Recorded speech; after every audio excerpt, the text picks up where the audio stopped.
ሰዎች እኔ ገርሞኛል። በልብ ምቱን ያገኙት ፓይለቱን እንዴ ሰምታችኋል?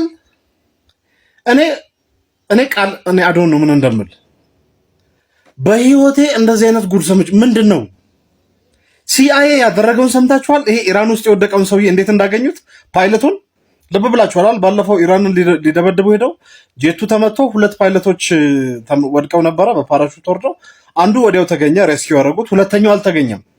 እንዴት እንደተገኘ ታውቃላችሁ?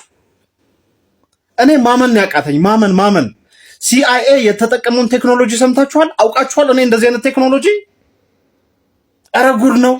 እኛን ምን አይነት ትምህርት ነው ግን ያስተማራችሁን? ቆይ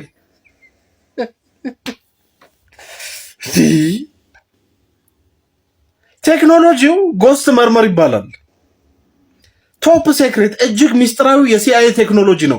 እስካሁን ዓለም ላይ ተሞክሮ አያውቅም። ይሄ ቴክኖሎጂ የሚጠቀመው ምንድነው ያሉት? ይሄ ቴክኖሎጂ ቆይ ጠፋብኝ፣ አሁን ላንብባካችሁ። ይሄ ቴክኖሎጂ ጎስት መርመር የሚባለው ኳንተም ማግኔቶሜትሪ የሚባል ቴክኖሎጂ ነው የሚጠቀመው። ያ ቴክኖሎጂ ምን እንደሚያደርግ ታውቃላችሁ? እስከ 65 ኪሎ ሜትር ድረስ እዛ አካባቢ ያለ የሰው ልጅ ሃርት ቢት ዲቴክት ያደርጋል። የሰው ልጅ ልብ እኮ ሲመታ ኤሌክትሮማግኔቲክ ሲግናል አለው። ያን ኤሌክትሮማግኔቲክ ሲግናል ከሌሎች አካባቢው ላይ ካሉ ሌሎች ኤሌክትሮማግኔቲክ ሲግናል በኤአይ ቴክኖሎጂ ለይተውት ያን ሰውዬ ያለበትን ሃርት ቢቱን እዛ አካባቢ ያለ ሃርት ቢትን ነጥሎ ያወጣል። የሲአይ ማን ነው የአሜሪካ ኤርፎርስ ፓይለትን ያገኙት ጎስት መርመር በሚባል ቴክኖሎጂ እስካሁን መኖሩን በማይታወቅ ታይቶም ተሰምቶም በማይታወቅ ቴክኖሎጂ ልብ ምቱን እዛ አካባቢ ከ60 ኪሎ ሜትር በመፈለግ ነው ያገኙት። ይህን ቴክኖሎጂ የሰራው አሜሪካ ውስጥ ያለ ሎኪድ ማርቲን የሚባል አንድ ካምፓኒ ያለ ሰዎች እኔ ገርሞኛል። በልብ ምቱን ያገኙት ፓይለቱን ማይ ጋድ እኔ ምን ማናውቀው ትምህርት አለ እንዴ? ሳብጀክት ቨርብ ስንሸመድድ ከርመን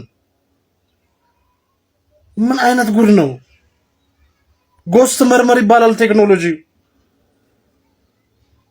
ማይ ጋድ አንድ ሰው ቢጠፋ እዛ አካባቢ ያለ ከ60 ኪሎ ሜትር በላይ የልብ ምት የሚመታ ኤሌክትሮማግኔቲክ ሲግናል ካለ ከሌሎች ሲግናሎች ሁሉ በኤአይ ለይተውት ያገኛሉ።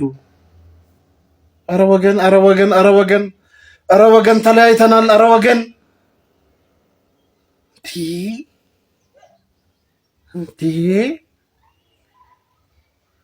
እኔ ጭንቅላቴ ራሱ አሁን እየሰራ አይደለም።